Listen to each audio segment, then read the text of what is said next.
За 3 года детской республиканской клинической больнице удалось повысить качество оказания медицинской помощи. Здесь работают больше 400 медиков. Функционирует 13 отделений, где врачи проводят с помощью новейшего оборудования сложнейшие операции. Цифры для медиков очень важны. Статистика говорит о результатах проделанной работы. За 3 года врачам удалось вылечить больше 20 тысяч маленьких пациентов. Здесь функционирует круглосуточный стационар на 200 коек, плюс 12 реанимационных мест. В медучреждении также есть возможность оказывать скорую помощь экстренным больным с заболеваниями дыхательной системы, сложных сочетанных травм и не только. По словам министра здравоохранения, в рамках различных программ за последние 2 года врачи в ДРКБ получили необходимую технику для лечения и диагностики. В прошлом году уже получили оборудование, у нас прекрасный компьютерный томограф работает, который помогает не только детскому населению, но и периодически здесь получают обследование пациенты из других, и амбулаторные, и стационарные из других больниц. В этом году по нормированному страховому запасу по линии территориального ФОМС, также и федерального ФОМСа, мы получим перечень оборудования, который восполнит базу.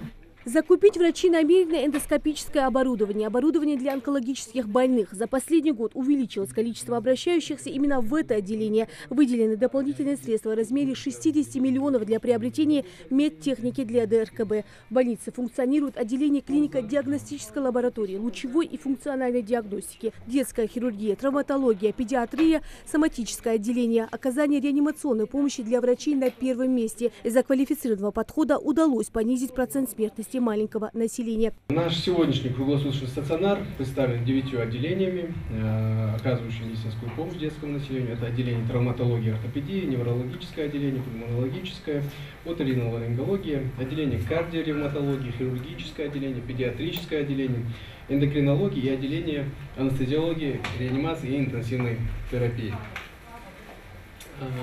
Дневной стационар на 2 койки мы развернули по профилю детская стоматология, и во всем Северном Кавказе такого отделения нет, чтобы мы лечили детей по ОМС. То есть где дети неврологические,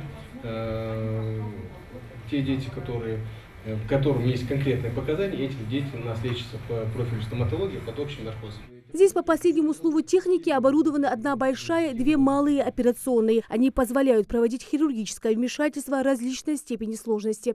Республиканская детская больница на сегодняшний день оказывает помощь как в плановом, так и в экстренном порядке. В 2019 году всего было госпитализировано 6712 детей, из них в экстренном порядке 2770. Из госпитализированных в 2019 году 6522 ребенка были выписаны с показателем среднего пребывания на койке 9,4 дня.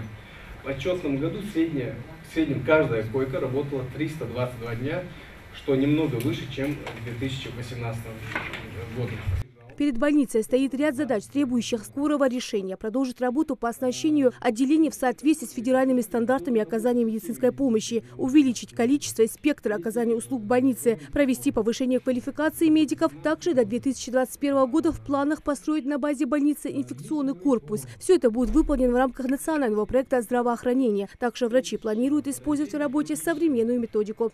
Если говорить о современных технологиях, нами получена лицензия на оказание высокотехнологичной медицинской помощи в стационарных условиях по педиатрии. И в этом году мы планируем после закупа медицинского оборудования расширение видов высокотехнологичной медицинской помощи, оказываемых в больнице.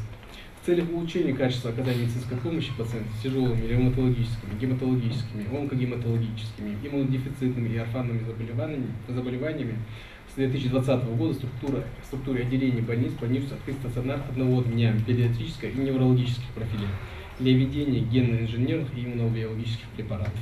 Кроме всего, на итоговой коллегии отличившихся в работе медиков наградили грамотами и дипломами.